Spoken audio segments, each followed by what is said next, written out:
I'm so tired. I am so tired. I'm just going inside my bed, so yeah, I heard someone talking.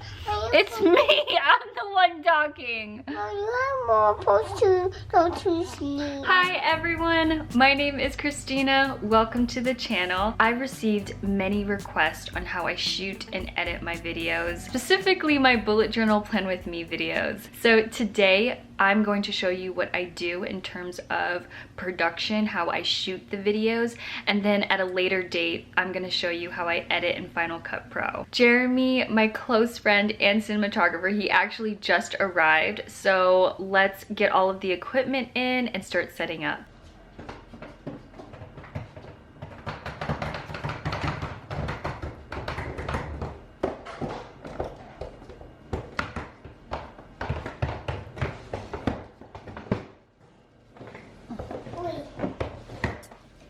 You got it.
In filmmaking, this monitor here is known as a director's monitor.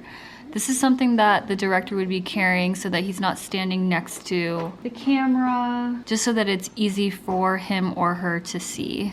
We have one camera here above the table, and then we have another camera here at an angle. So Jeremy, off the top of your head, any tips or tricks about shooting YouTube videos? Have a lot of light. Okay. I know some people, they'll stick to their desks, and usually their desk is in like a corner, or like it's just a bedroom light. If you can, try and shoot next to a window. If you don't have big lights like this, just open up a window and shoot next to it. That's actually true. We do have this giant window here, but I mean, that's what this light is meant to do. It's just simulating a window. What's nice about having an actual setup with lights is that it's consistent, right? Because if we were using the window, the sun, yeah. Throughout the shoot, you'll notice on your journal that the sun is starting to move, the shadows move. That's why, like, lighting in a studio like this, or at home, just with studio lights, you get to keep everything consistent. So when you're editing, you don't see that jump. Also, most people use only one light. Try to use two. So one is your key light, your main source of light, and then your second one is your fill light. So if you look at the monitor, that's what one light looks like. And there's like a big shadow over it. But with the fill light, you fill in those shadows and get more even lighting.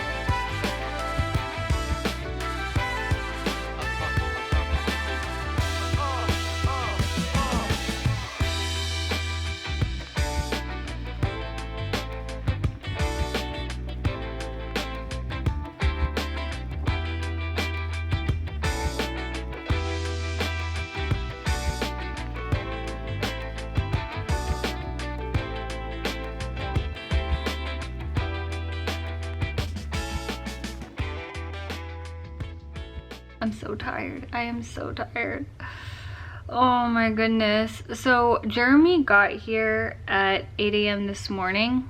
I shot 4 YouTube videos today, all out of my bullet journal, so it did take some time. I started shooting the August plan with me at 3:30 p.m. and we finished at 8. I'm too scared inside my bed. I'm too scared inside my bed. So, yeah, I heard someone talking.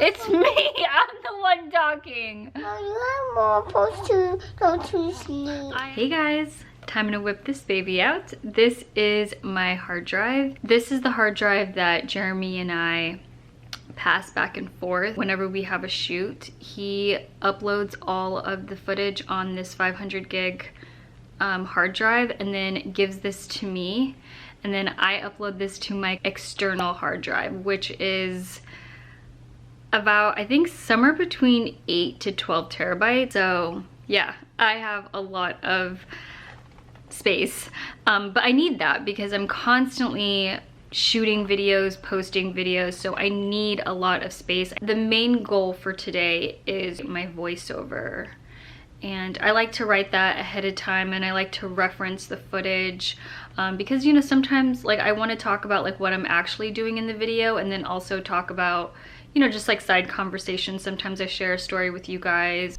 Here it is. It's just a little space in the corner of my closet. I am currently using, I think this is a mini Yeti. I feel like this isn't a bad mic, but I could use an upgrade. I have these foam panels that I think I purchased off Amazon. It was really inexpensive. And so I have the foam panels all along here, and then I even have it going up this way. Yeah, this is my temporary sound booth in my closet.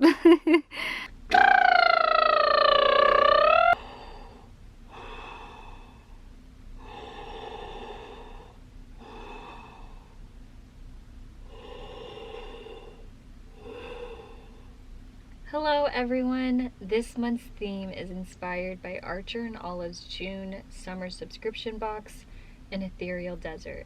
So there it is.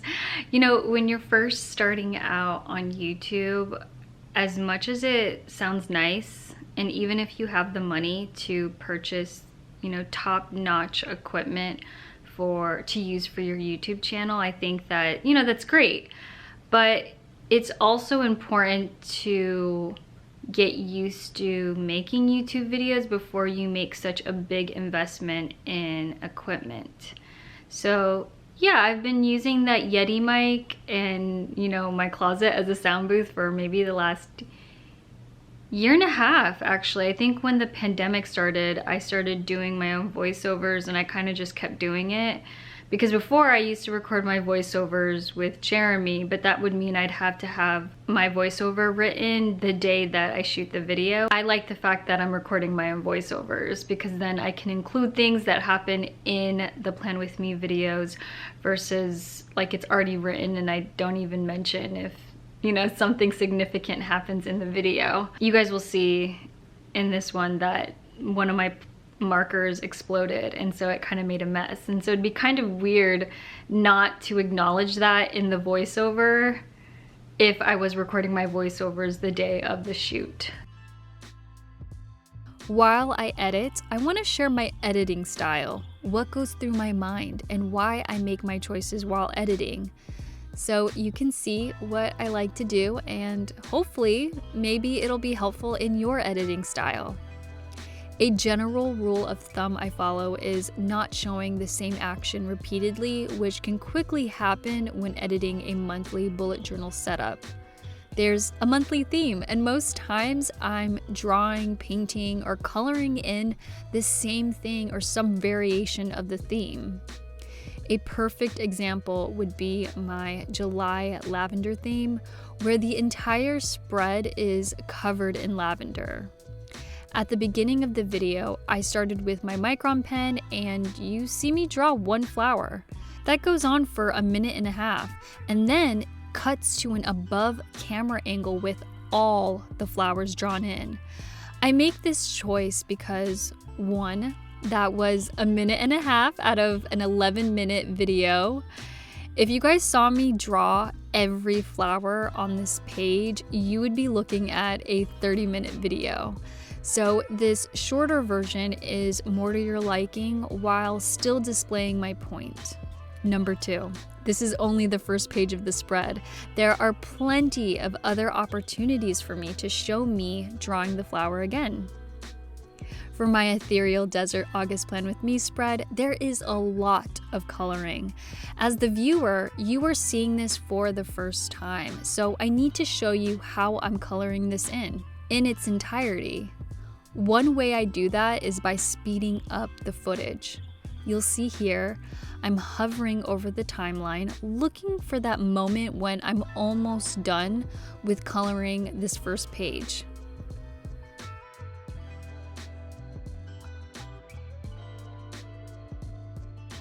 Okay, wait, that's way too far. That's the monthly overview. But here it is. This is what I'm looking for. I'm just finishing with coloring the sun. I'm gonna change my cursor to the blade, which is the hotkey B on an iMac, and cut right before I finish coloring the sun. I go back to using my cursor and click on the footage I want to speed up, and I'm clicking on the icon in the middle of the screen that kind of looks like a speedometer. When you open that, you'll see options for slowing your footage down, reversing, all sorts of things, but what we're looking for is fast. When I click on that, you'll see an option to speed up your footage 2 times the speed, 4 times the speed, and so forth. While I was editing this, I realized that showing me coloring the entire page, even with the footage sped up, it's way too long. So instead, I'm only leaving the part when I color the turquoise section and then cut to the finished product. So this is how it turned out.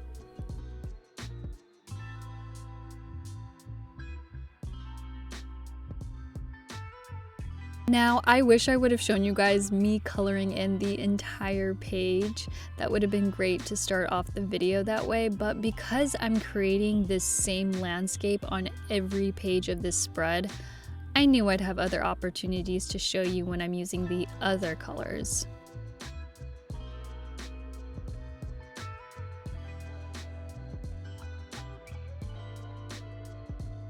So I showed you one editing technique in which I sped up the footage to show how something was done, but I also wanted to show you another editing technique that does the same thing.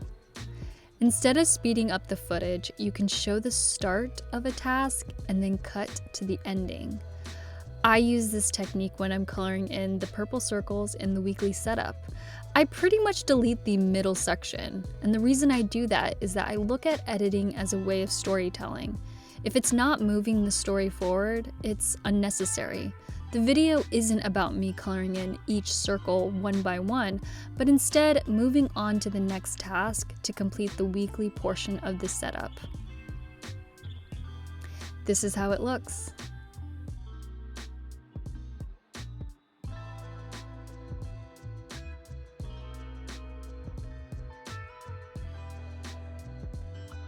Another situation I'm mindful of while I'm editing is my hands entering and exiting frame. I'm probably the only person who notices something this minor, but it's kind of a pet peeve. But if my hands are in frame and then it cuts to footage where my hands are not in frame, it's pretty jarring, especially if the cuts happen quickly. So when I'm editing, even if what I'm doing is different than what I was doing in the last clip, if my hands are in frame, I'll choose a moment where my hands are in frame.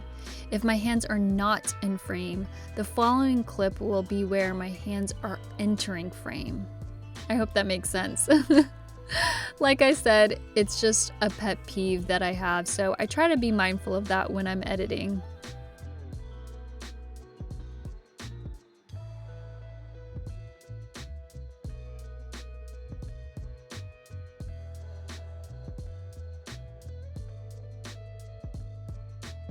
when I'm choosing music for my videos, I take my time to find something that fits with the vibe. I don't know what it is. It's just a feeling I get when I find the song. I use Epidemic Sound, a subscription-based music licensing platform with a wide range of genres and artists. Once I find something that feels right, I have the song loop through the entire video and then change the volume of the music based on whether I'm talking or not talking. I do that by changing my cursor to range selection, so I can just drag the section that I want to be a specific volume. Hey guys, it's a new day. I wanted to close out this video with some additional information about shooting and editing videos. It took me about 6 to 7 hours to edit that planning video, which sounds about right. It usually does take me about 6 to 9 hours, and if I really wanted to, I could edit a video in one day, and that has happened before. But I personally prefer spreading the workload over the course of 2 to 3 days, because when I'm editing and I get to a point where I'm ready to post, I like to sleep on it. And then the next day when I wake up, I like to watch it with a fresh pair of eyes, and usually there's changes I want to make. Like, oh, this section could flow a little bit better. Maybe I should remove or add something. Or, you know what, I forgot to add text. I wanted to add text here at the bottom of the screen. Things like that happen, right? It's because I've been watching the footage, the video for a couple of days. What happens is sometimes we are, what's the word? It's hard to put yourself in the audience perspective. Like, did I explain myself as well as I could have? Could I show a little bit more of this section? Oh, should I remove this? Like, this is unnecessary. So sleeping on it and then revisiting the project is always a good idea for me. This video, I really just wanted to share with you guys, you know, my thought process when I'm editing. It's not a tutorial on how to edit. I did show you a couple of things, like 2 different techniques when you are trying to show how something is done. You can either speed up the footage or remove the middle and you only showed the beginning and the ending.